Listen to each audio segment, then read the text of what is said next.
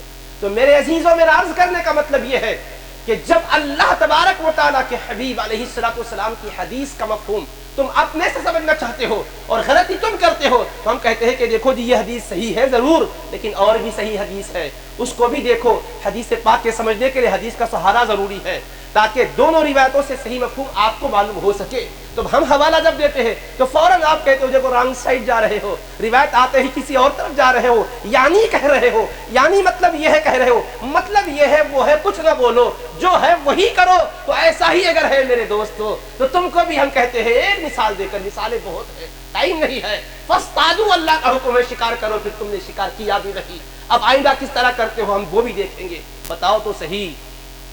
مگر عزیزو پھر بھی آپ اس کے فہم کے لیے کہیں جاتے ہو تو آؤ اپنے اس طریقے سے.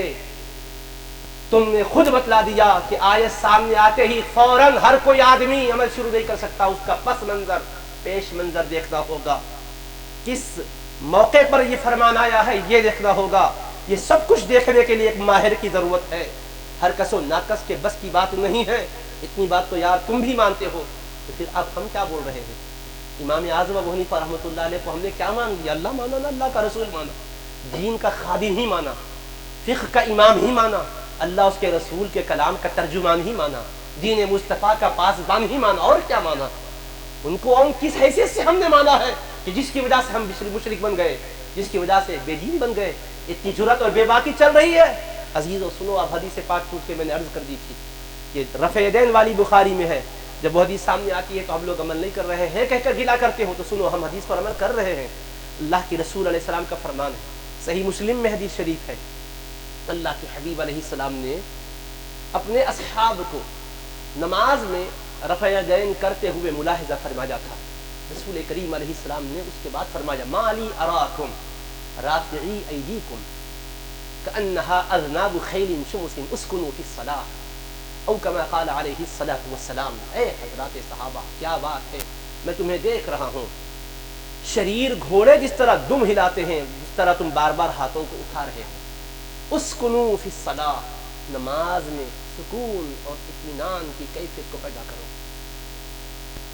طمانینت کے ساتھ سکون کے ساتھ نماز ادا کرو. یہ اللہ کے حبیب کا فرمان ہے. اب بولو, ہم لوگ دونوں حدیثوں کو بھی سامنے رکھتے ہیں, ایک روایت دیکھ کر ہم جوش میں آ کر فیصلہ نہیں کر لیتے. اللہ کے حبیب یہ فرماتے ہیں, ابن عمر رضی اللہ عنہ فرما رہے کہ حضور رفع یدین کرتے تھے. ہم نے کرتے تھے کا کبھی انکار کیا ہی نہیں, کرتے رہے ہیں کو ہم نہیں مانتے, کرتے تھے, کیے تھے, حق ہے. ابتدا میں حضور نے کیا بھی تھا, کرنے کو فرمایا بھی تھا, مگر ابھی حدیث آ گئی ہے جو بتلا رہی ہے کہ اب کرنے کے بعد روکا تھا, منع فرمایا تھا, جب پھر کر رہے تھے. جن کو پتا نہیں تھا حکم کا کر لیے, وہ جن کو پتا تھا وہ تو کیسے کریں گے, لیکن جن تک بات پہنچی نہیں تھی وہ نماز اسی طریقے کے مطابق جو پہلے آپ کو پڑھتا ہوا انہوں نے دیکھا تھا پڑھے تھے. تو فرمایا ایسا نہ کرو, نماز میں ٹھہراؤ اختیار کرو, سکون اختیار کرو. ہم نے حدیث مبارک پیش کی. اب حدیث آنے کے بعد تو ہر حدیث کا دعویٰ کرنے والا قبول کر لے, یہ ہونا چاہیے نا.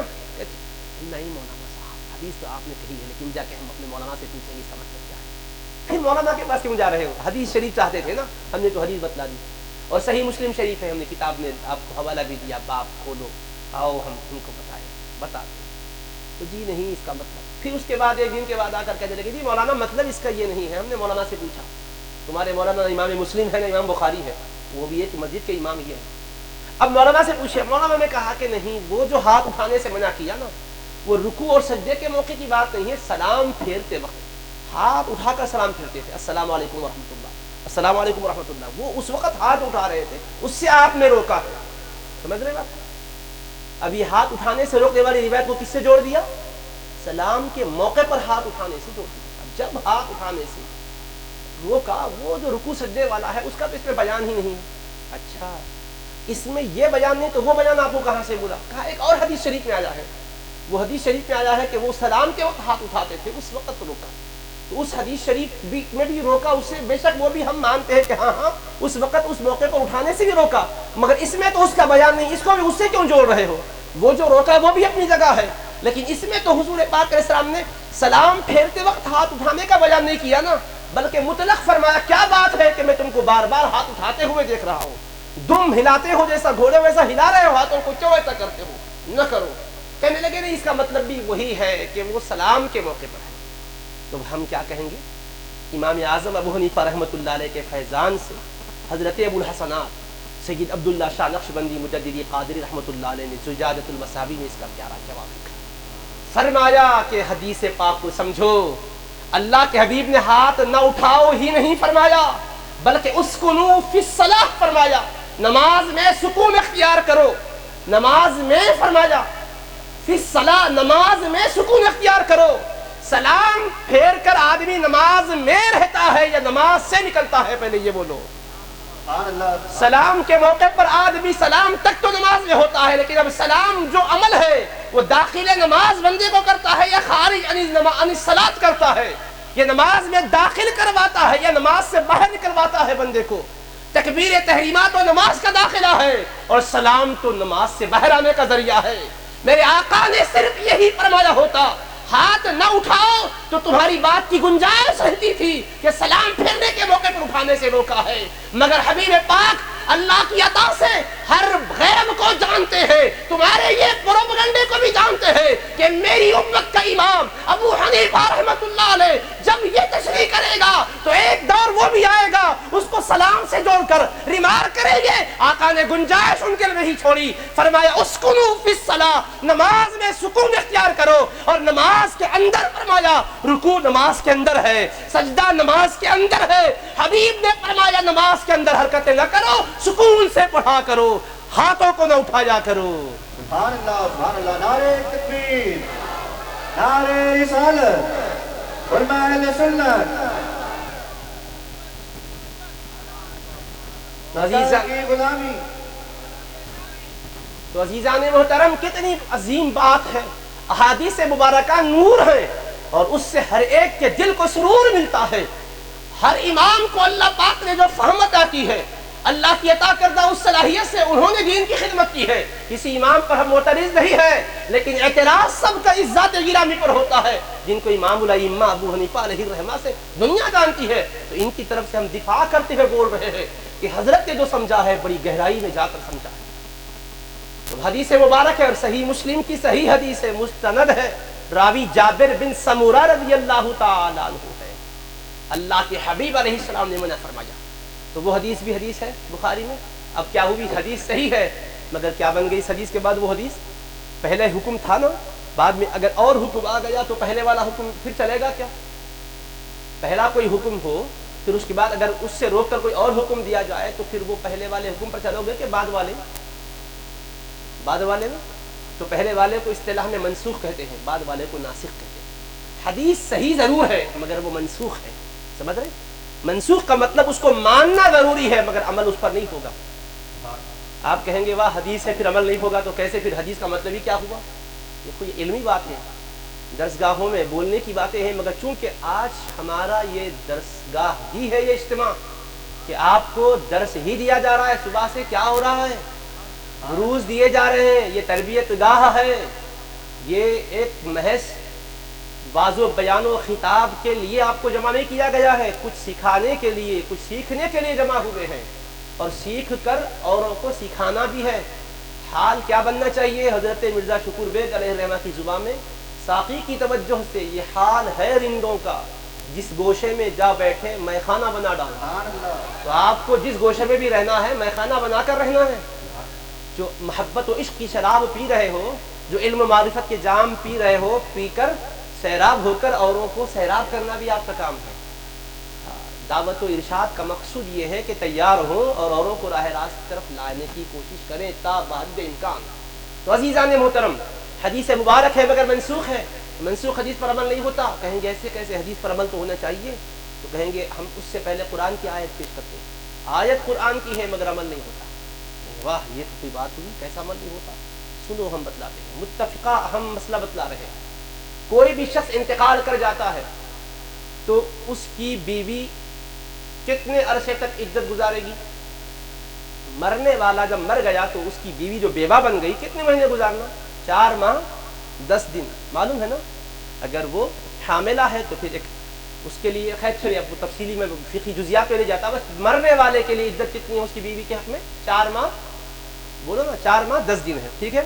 4 ماہ 10 دن ہے۔ کہاں سے یہ آئے مطلب نکال لیا؟ بولے آیت ہے قرآن میں۔ کون سی آیت ہے؟ سورہ بقرہ میں ہے۔ کیا ہے ارشاد؟ والذین یتوفون منکم ویذرون ازواجا یتربصن بانفسہن 4 اشہر وعشرا، جو لوگ تم میں سے انتقال کر جاتے ہیں، اپنی بیویاں اگر وہ چھوڑ جاتے ہیں تو ان کی بیویاں 4 ماہ 10 دن اپنے آپ کو روکے رکھیں گی۔ تو عدت 4 ماہ 10 دن ہوئی، 4 ماہ 10 دن کی عدت ہے یہ۔ تو عزیزان محترم، اللہ پاک نے وفات شدہ شخص کی بیوہ کے لیے عدت 4 ماہ 10 دن بتلائی۔ تو یہ آیت قرآن مجید کے اندر موجود ہے۔ اور ایک آیت مبارکہ ہے جس میں یہ ارشاد ہے والذین یتوفون منکم ویذرون ازواجا وصیۃ لازواجہم متاعا الی الحول غیر اخراج، اور جو تم میں سے انتقال کر جاتے ہیں وہ اپنی بیویوں کو چھوڑ جاتے ہیں تو ان کی بیویوں کے لیے حکم کیا ہے؟ وصیۃ لازواجہم، کہ ان کے خاوند ان کے لیے وصیت کر جائیں۔ لازواجہم کیا ہے؟ متاعا الی الحول، 1 سال تک ان کو کھلایا پلایا جائے، غیر اخراج، ان کو گھروں سے نکالا نہ جائے۔ تو اب اس آیت میں بیوہ کی عدت کیا بتلائی گئی؟ 1 سال تک گھر ہی میں رہے گی وہ، اور اس کو نفقہ دیا جائے گا، کھلایا پلایا جائے گا، غیر اخراج، نکالا نہیں جائے گا۔ کب تک؟ الی الحول، حول عربی زبان میں سال کو کہتے ہیں۔ اللہ نے ایک آیت میں کیا فرمایا سورہ بقرہ کی؟ 1 سال تک عدت گزارے گی وہ، اور ایک آیت نے فرمایا 4 ماہ 10 دن عدت گزارے گی۔ اب ہم ان لوگوں سے یہ کہنا چاہتے ہیں کہ ایک حدیث ہے بخاری کی جس میں ہاتھ اٹھانے کا بیان ہے، مسلم شریف کی حدیث ہے جس میں ہاتھ اٹھانے سے رسول پاک علیہ السلام نے منع فرمایا ہے۔ تو ہم نے دونوں حدیثوں پر عمل کیا، ایک کو منسوخ کہا، ایک کو ناسخ کہا۔ منسوخ پر ہمارا ایمان ہے، ناسخ پر ہمارا عمل ہے۔ جو بعد کا حکم ہے اس پر عمل کریں گے، پہلے والے حکم پر ایمان رکھیں گے کہ وہ جو فرمایا تھا وہ حق ہے، لیکن عمل اب بعد میں والے جو حکم کو دیا گیا اس پر کرنا ہے۔ تو اسی طرح اب کہیں گے بھئی حدیث منسوخ ہے، عمل کیسے نہیں ہوگا؟ حدیث پر تو عمل ہونا چاہیے۔ تو ہم نے مثال دی کہ آیت قرآن کی ہے کہ 1 سال تک بیوہ کو گھر میں رکھا جائے، نکالا نہ جائے، خرچہ دیا جائے۔ کم از کم کوئی تو غیر مقلد اپنے پاس اس مسئلے کا یہ حکم بتلانا چاہیے کہ ایک آیت میں سال بھر آیا ہے، کم سے کم میں تو سال بھر کے لیے اپنی بہن کو جو بیوہ ہوئی ہے گھر سے نکلنے نہیں دوں گا، کسی سے شادی کرنے نہیں دوں گا۔ مگر ہے کوئی ایسا عمل کرنے والا؟ پھر یہ آیت پر عمل تم کیوں نہیں کر رہے ہو جناب؟ آیت قرآن کی ہے نا، ہم نے کوئی حدیث کا بھی حوالہ نہیں دیا کہ آپ کو یہ کہنے کا موقع ملے جی یہ ضعیف ہے اس لیے ہم چھوڑ دیے، کمزور ہے ہم چھوڑ دیے۔ اس آیت کو کیوں آپ عمل نہیں کیے؟ اس آیت پر اس کو کیوں آپ نے ترک کیا ہے؟ کیا یہ کمزور آیت ہے؟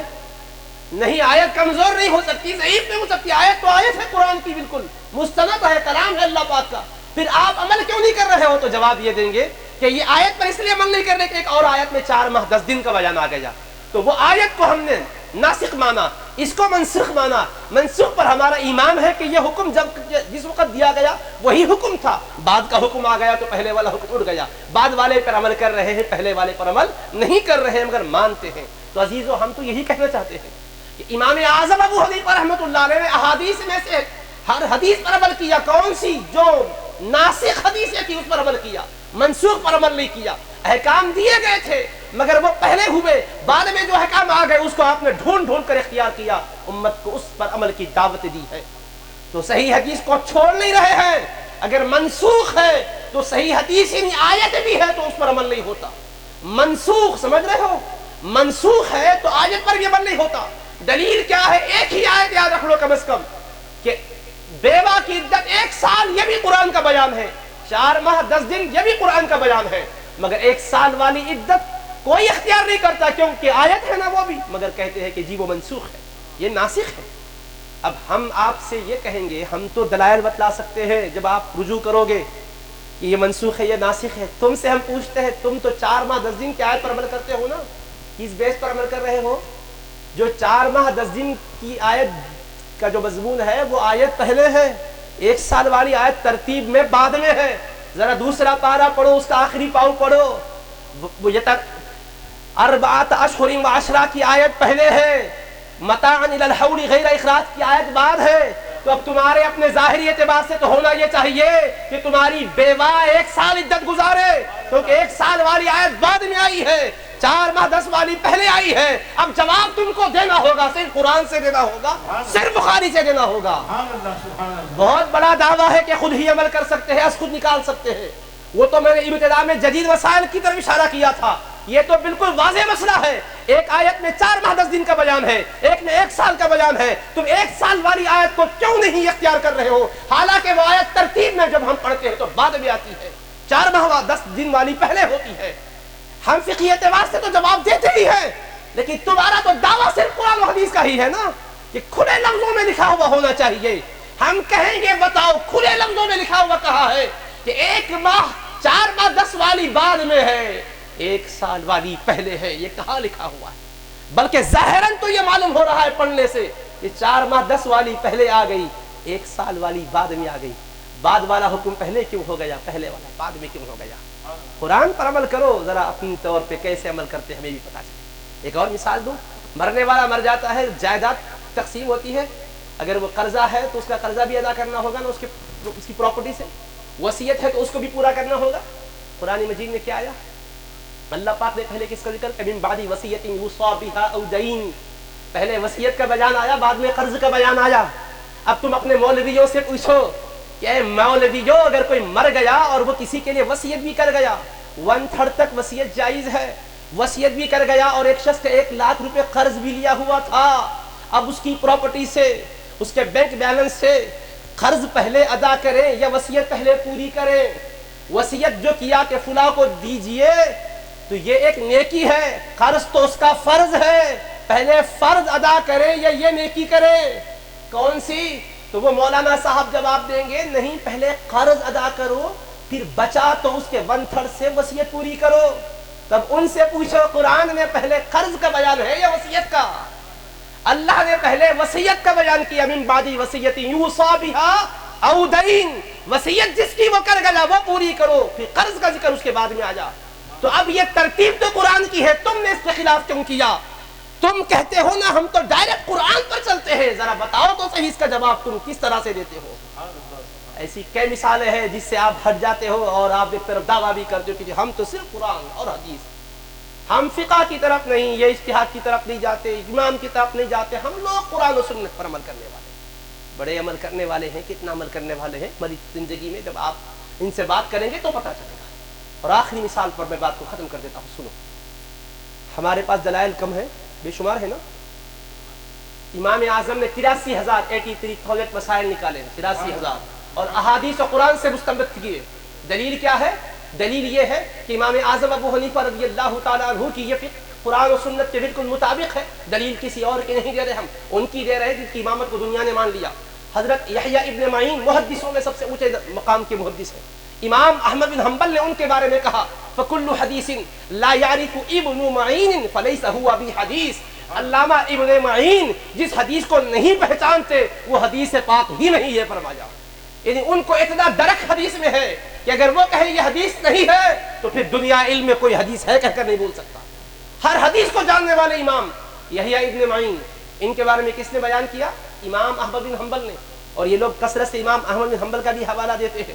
وہی امام احمد بن حنبل نے کہا یحییٰ ابن معین جس حدیث کو پہچانتے نہیں وہ حدیث نہیں ہے۔ حوالہ کہاں ہے؟ یہ وفایات الاعیان میں موجود ہے، تاریخ بغداد میں موجود ہے، مناقب موفق میں موجود ہے، تو عزیزو انہوں نے یہ فرمایا، اب وہ امام ابن معین جو ہر حدیث کو جانتے ہیں، وہ امام اعظم کی فقہ کو خلاف حدیث نہیں کہہ رہے ہیں، کہتے الفقہ فقہ ابی حنیفہ علی ھذا ادرکت الناس۔ لوگوں فقہ اگر پوچھتے ہو تو میرا بیان یہ ہے کہ ابو حنیفہ کی فقہ فقہ ہے، میں نے اسی پر علماء کو محدثین کو عمل کرتے ہوئے پایا۔ سبحان اللہ، نعرہ تکبیر، نعرہ رسالت۔ تو اس فقہ پر میں نے عمل کرتے ہوئے اپنے اساتذہ کو پایا، علماء کو پایا، شیوخ کو پایا، مسلمانوں کو عمل کرتے ہوئے پایا۔ وہ محدثوں کے امام، ہر حدیث کو جاننے والے، اگر امام کی فقہ حدیث کے خلاف رہتی تو ان کو حق تھا کہ رد کر دیں، مگر وہ تعریف کر رہے ہیں، تو مطلب یہ نکلا کہ انہوں نے بتایا ہم سے تم حدیث لے رہے ہو، ہم نے جن کی ساری روایتوں کو اور جن کے سارے مسائل کو حدیث کے موافق مانا ہے، ہم سے کیوں ٹکرا رہے ہو؟ ہم مانتے ہیں تو تم کو بھی ماننا ہوگا، اس لیے کہ ہمارے ذریعے سے تم کو حدیثیں ملی ہے۔ ہم سے علم لے کر بغاوت کیوں کرتے ہو؟ ہم نے جس چشمہ شیری سے اپنی پیاس کو بجھایا ہے، اس چشمہ شیری کے پانی کو گدلا مت بولو، اس کو مقدر مت بولو، ارے یہ پانی وہی سے پی کر ہم سیراب کرنے والے بن گئے۔ اور امام بخاری لکھنے کے بعد 3 شیوخ کو سنائے، ان میں ایک یحییٰ ابن معین بھی ہے، وہ بخاری سننے کے بعد کہے بہت ٹھیک ہے، اس کو انہوں نے اس کو شائع کیا۔ اس وقت کے پیش اس جیسے تو تھے نہیں، جو ذریعہ تھا تبعات کا انہوں نے اختیار کیا، مگر امام یحییٰ ابن معین بخاری کو سند دینے والے ہیں۔ ارے تم بخاری ہاتھ میں لے کر امام اعظم کے بارے میں بولتے ہو، امام بخاری کو مستند بولنے والے یحییٰ ابن معین کیا فرماتے ہیں؟ فقہ تو امام اعظم کی فقہ ہے۔ اگر یہ روایتیں یہی ہوتی حدیث کے ذخیرے میں اور نہ ہوتی تو یحییٰ ابن معین کبھی امام اعظم کی فقہ کو قرآن و سنت کے مطابق نہ بولتے۔ اور سنو، امام بخاری کی صحیح بخاری میں 32 ایسے محدثین ہیں جو امام بخاری کے اساتذہ میں ہیں، اور انہوں نے امام اعظم سے پڑھا بھی ہے اور ان کی فقہ پر عمل کیا بھی ہے۔ امام بخاری کی سند حدیث میں 32 محدثین ملتے ہیں کہ جو حنفی ہے، امام اعظم کے شاگردوں کو شفیع ہے۔ اگر حنفی فقہ کتاب و سنت کے خلاف ہے تو اس پر عمل کرنے والے جیسے ہم کو بدعتی کہتے ہو تو وہ بھی بدعتی ہوئے، اور بدعتیوں سے امام بخاری حدیث لیے تو پھر کبھی زندگی میں تم صحیح بخاری کا حوالہ نہیں دینا، بھول جاؤ بخاری کو، کیونکہ وہ بخاری میں جو محدثین کے نام آئے ہیں وہ سب بدعتی گزرے۔ تمہارے قول کے مطابق فقہ حنفی پر عمل کرنے والے بدعتی ہوئے نا، تو پھر محدثین جب وہ بدعتی ہوئے تو ان سے امام بخاری نے حدیثیں لی۔ بدعتی سے حدیث لینے والے کو کوئی معتبر مانتا ہے، پھر کیسے تم ان کو معتبر مان رہے ہو؟ امام اعظم کے ایک شاگرد ہے محدث عبد الرزاق رحمۃ اللہ علیہ، ایک شاگرد، وہ ایک شاگرد نے کتنی حدیثیں دی ہے امام بخاری کو، مسلم کو، امام ابن ابو داؤد کو، امام ابن ماجہ کو، امام ترمذی کو، امام نسائی کو، امام دارمی کو، اور امام احمد بن حنبل کو۔ صحیح بخاری، صحیح مسلم، سنن ترمذی، سنن نسائی، سنن ابو داؤد، سنن ابن ماجہ، مسند احمد بن حنبل، سنن دارمی، یہ 8 کتابوں میں محدث عبد الرزاق جو امام صاحب کے شاگرد ہیں ان سے 2496 احادیث آئی ہے۔ 2496 احادیث یہ 8 کتابوں میں ایک شاگرد سے آئی ہے۔ ایک شاگرد کا یہ علم ہے تو اور شاگردوں کا علم کیا ہوگا؟